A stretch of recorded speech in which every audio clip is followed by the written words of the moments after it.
দাদিকে হত্যা করে নাতিকে অপহরণ করে তাকে ধর্ষণ করে মেরে ফেলে। জানা গেছে ভবানীপুর। প্রিয় দর্শক, আপনারা এতক্ষণ থাম্বনেল দেখলেন এবং ইন্ট্রো দেখলেন। কথা না বাড়িয়ে মেন পয়েন্টে যাওয়া যাক। এই মুহূর্তে আমি শুনতে পাই আমার এক বন্ধু কল দিয়েছিল ঈশ্বরদী দাসুরিয়া ভবানীপুর গ্রাম থেকে। সে বলে এই প্রথম পাবনার ভিতরে এত ভয়াবহ একই দিনে একই জায়গা থেকে 2টা লাশ উদ্ধার করলো পুলিশ।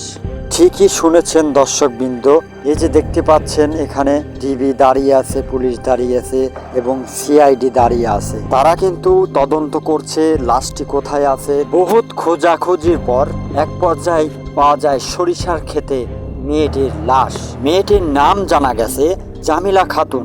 এলাকার প্রতিবেশীরা টের পেয়ে জেলা পুলিশকে খবর দেন এবং জেলা পুলিশরা ডিবি সিআইডি সাংবাদিককে জানান। তারা জানানোর পর তারা এসে বাড়ির উঠানে দাদির লাশ পাওয়া যায়, অর্থাৎ সুফিয়া খাতুনের লাশ দেখতে পায়। তারপরে বহুত খোঁজাখুঁজির পর এক পর্যায়ে মেয়েটির লাশ পাওয়া যায় সরিষা ক্ষেতের পাশে। তাকে পাওয়া যায় বিবস্ত্র অবস্থায় এবং তার ওড়না পাওয়া যায় পুকুরের পাশে ও পরনের পোশাক পাওয়া যায় গমের খেতে। এই নারকীয় ঘটনাটা ঘটেছে 28 ফেব্রুয়ারি রাতে, অর্থাৎ শুক্রবার রাতে। এবং ময়না তদন্তের জন্য দাদির লাশ এবং নাতির লাশ পাবনা জেনারেল হাসপাতাল মর্গে পাঠান তারা। আর এখন বর্তমান আমি আছি মেয়েটির বাসায়, অর্থাৎ সুফিয়া এবং জামিলা খাতুনের বাসায়। এই ঘটনাটি ঘটেছে দাসুরিয়া উত্তরপাড়া ভবানীপুর গ্রামে। আশেপাশের শত শত লোক এসে ভিড় করছে, কারণ পাবনায় এই প্রথম ভয়াবহ খুন হয়ে গেল। জোড়া লাশ এক বাসায় থেকে পাওয়া গেল।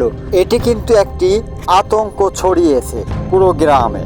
আতঙ্ক নয়, শুটিং নয়, এটি একটি বাস্তব ঘটনা ঘটে গেল ঈশ্বরদী দাসুরিয়া উপজেলায়। আবারও দেখা হবে নতুন কোন একটি সন্ধান নিয়ে। ততক্ষণের জন্য নিজেকে শক্ত করুন, মজবুত করুন, যাতে আর ভবিষ্যতে এইরকম ঘটনা না ঘটে। দর্শক, আমরা শেষ পর্যায়ে চলে এসেছি। আপনি যদি আমার চ্যানেলে নতুন হয়ে থাকেন, অবশ্যই আমার চ্যানেলটি সাবস্ক্রাইব করে রাখুন এবং ভিডিওটি ভালো লাগলে শেয়ার করুন।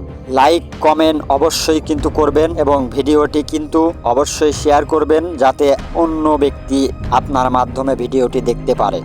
এতক্ষণ আমাদের চ্যানেলের সাথে থাকার জন্য সবাইকে ধন্যবাদ।